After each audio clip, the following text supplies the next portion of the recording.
வணக்கம் நண்பர்களே, ஸ்ரீசக்தி சேனல் நேயர்கள் அனைவருக்கும் என் அன்பான வணக்கம். நம்ம சேனல் பிடிச்சிருந்தா லைக் பண்ணுங்க, ஷேர் பண்ணுங்க, கமெண்ட் பண்ணுங்க, மறக்காம சப்ஸ்கிரைப் பண்ணிட்டு பக்கத்தில் உள்ள பெல் ஐகானை தட்டிட்டுருங்க. வாங்க இப்போ வீடியோக்குள்ள போகலாம். இன்றைய பதிவில் நம்ம என்ன பார்க்க இருக்கிறோம்னா, ராம அவதாரம் எப்படி நிறைவடைந்துச்சு, அதே போல ராமர் எப்படி அந்த அவதாரத்தில் இறந்தாரு, எப்படி மறைந்தார் அப்படின்னு தான் பார்க்க இருக்கிறோம். வாங்க இப்போ வீடியோக்குள்ள போகலாம். அப்போதெல்லாம் தர்மம் அழிந்து அதர்மம் தலைக்கிறதோ அப்போதெல்லாம் கிருஷ்ண பரமாத்மா அவதாரம் எடுப்பார். அப்படி அவதாரம் எடுத்து இறந்த ஒரே அவதாரமா கிருஷ்ண அவதாரமாக தான் நம்ம நினச்சிக்கிட்டு இருந்திருப்போம். மகாபாரதத்தில் எப்படி கிருஷ்ணர் இறக்கிறதுக்கு முன்னாடியோ பலராமன் இறப்பாரோ அதே போல ராமதாவரத்திலும் எந்த அவதாரமாக இருந்தாலும் கிருஷ்ணர் இறக்கிறதுக்கு முன்னாடியே ஆதிசேஷன் அவருக்கு முன்னாடியே இறந்து வைகுண்டத்துக்கு போய் அவருக்காண்டி காத்து இருப்பாராம். அதே போல இந்த ராம புராணத்தில் எப்படி ராமருடைய அவதார நோக்கம் நிறைவடைந்தது, எப்படி ராமர் இறந்தார் அப்படின்றதான் பார்க்க இருக்கிறோம். வாங்க அது இப்போ என்னன்னு பார்த்துடலாம். ராமபுராணத்தில் கடைசி பகுதி கிருஷ்ணருக்கு ராமருக்கு முடிசூட்டுற மணிக்கு அதோட முடிச்சுருவாங்க.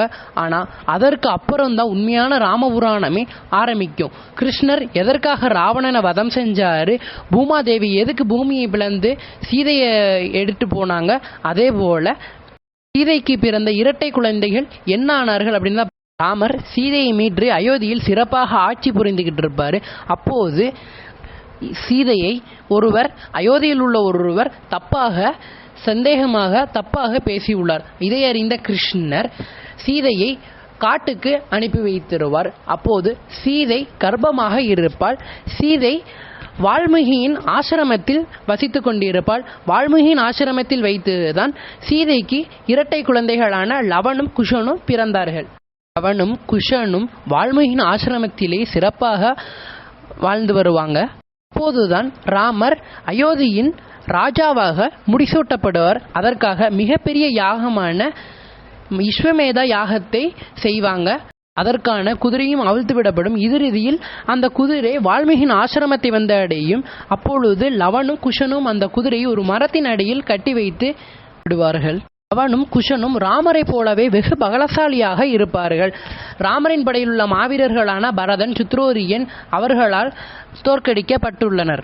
தன்னுடைய மாவீரர்கள் தோற்றுவிட்டார்கள் என்ற செய்தியை கேட்ட அயோத்தியின் மன்னர் ராமர் போர் புரிய வருவார். தன்னுடைய மகன் என்று தெரியாமலே போர் புரிய வருவார். இப்படிதான் ராமர் அவர்களுடைய மகனை முதல் முறையா சந்திப்பாரு. இதை தன்னுடைய மகன்கள் 2 பேரும் போர் புரிவதை அறிந்து கொண்டு யாருடன் போர் புரிகிறார்கள் என்று பார்ப்பதற்காக போர் நடக்கும் இடத்திற்கு சீதை வருவாள். அப்பொழுது அவர்கள் போர் புரியவர் தன்னுடைய கணவரான ராமர் என்று அவர் அறிந்து கொள்வார்.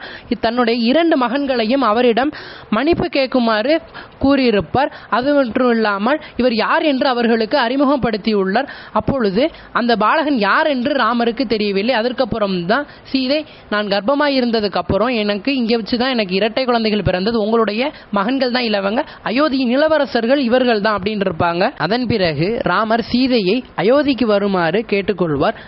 சீதை அதற்கு சரி என்று கூற ராமர் அதற்கு இன்னொரு அக்னி பரீட்சை செய்யணும் என்று கூறுவார். அதற்கு சீதை மறுத்து விடுவார். ஏனென்றால் சீதை ஏற்கனவே இலங்கைக்கு இலங்கை விட்டு வந்ததுக்கு அப்புறம் ஒரு அக்னி பரீட்சை செஞ்சிருப்பாங்க. அதனால அவங்க வேண்டான்னு சொல்லியிருப்பாங்க. மீண்டும் மீண்டும் என்னால் அக்னி பரீட்சை செய்ய இயலாது அப்படின்னு சொல்லியிருப்பாங்க. அதனால சீதைக்கு வெகு கோபம் வந்து தன்னுடைய அம்மாவான பூமி தாயினுடைய, அதாவது பூமாதேவியினுடைய மடியில் சாய்ந்து கொண்டு பூமியில ஐக்கியமாயிருவாள். இந்த இடத்துக்கு சீதாமகி என்ற ஒரு பெயர் இருக்கு. இது வாரணாசிக்கும் அலகாபாத்துக்கும் இடையில் இருக்கிறது. அதன் பிறகு சீதையின் மறைவிற்கு பின்னால் 1000 ஆண்டுகளுக்கு ராமர் வெகு சிறப்பாக அயோத்தியை ஆட்சி புரிந்து கொண்டிருப்பார். அப்பொழுது அவரினுடைய அவதார நோக்கம் முடிவடைய போகிறது என்று அவரை அறிந்து கொண்டு தன்னுடைய சகோதரனின் மகன்களுக்கும் அவருடைய மகன்களுக்கும் அவர் ஆட்சி செய்து கொண்டிருக்கும் பகுதிகளை ஒவ்வொன்றாக ஆளுக்கு சமமாக பிரித்து கொண்டு அவர்களை ஆள சொல்கிறார்கள். அதன் பிறகு காலதூதர் வழியாக ராமருக்கு தூது வருகிறது.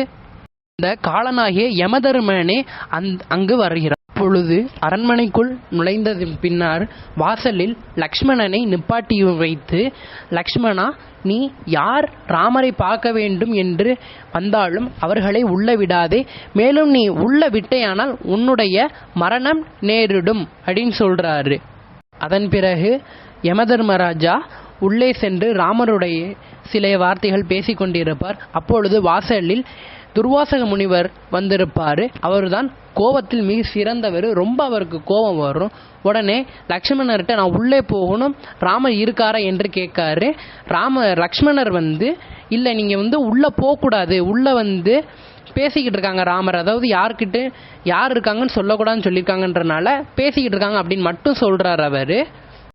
துர்வாசக முனிவர் கோபப்பட்டு அயோத்திமால் மக்களுக்கு பெரும் சாபத்தை கொடுத்துருவாரு.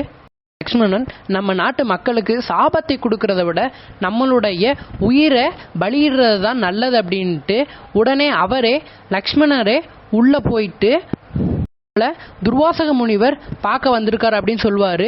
காலதூதர் அதாவது யமதர்மராஜா ரொம்ப கோவப்பட்டு அதே இடத்துல லக்ஷ்மணனை அழிச்சிருவார். அதோட லக்ஷ்மணனுடைய அவதார நோக்கம் முடிஞ்சிடும். அதே போல் இறுதியாக ராமரும் அவருடைய அவதார நோக்கம் முடிஞ்சதின் பின்னால் சராயு நதியில் அவருடைய ஆபரணங்கள் எல்லா மகுடங்கள் எல்லாத்தையும் கலட்டி வச்சுட்டு அனைத்து மக்களும் முன்னாடி அவருடைய அவதாரம் நோக்கம் முடிஞ்சதாக எண்ணி சராயு நதியில் ஆழமாக சென்று மூழ்கி அவருடைய அவதார நோக்கத்தை முடிச்சிருவாங்க. இப்படி தான் ராமர் இறந்தார். இப்படி தான் அவருடைய அவதார நோக்கம் முடிஞ்சது. இதை உங்களுக்கு தெரியப்படுத்தின எனக்கு மிக மகிழ்ச்சி. இப்படி நீங்கள் ராமனுடைய பாதங்களை நீங்கள் வணங்கி வர்றதுனால உங்களுக்கு சிறப்பு. அதே போல் இந்த பதிவை உங்கள் உற்றார் உறவினர்களுக்கு ஷேர் பண்ணி அவங்களுக்கும் இந்த கதையை பற்றி தெரிய வைங்க. இந்த கதையை கேட்கறதுனால உங்களுக்கு முக்தி கிடைக்கும். இறந்த பின்னாடி உங்களுக்கு சொர்க்கத்தில் இடம் கிடைக்கும். இல்லை இந்த கதையை உங்களிடமிருந்து சேர்த்து கொண்டு விடைபெறுகிறேன். நன்றி, வணக்கம்.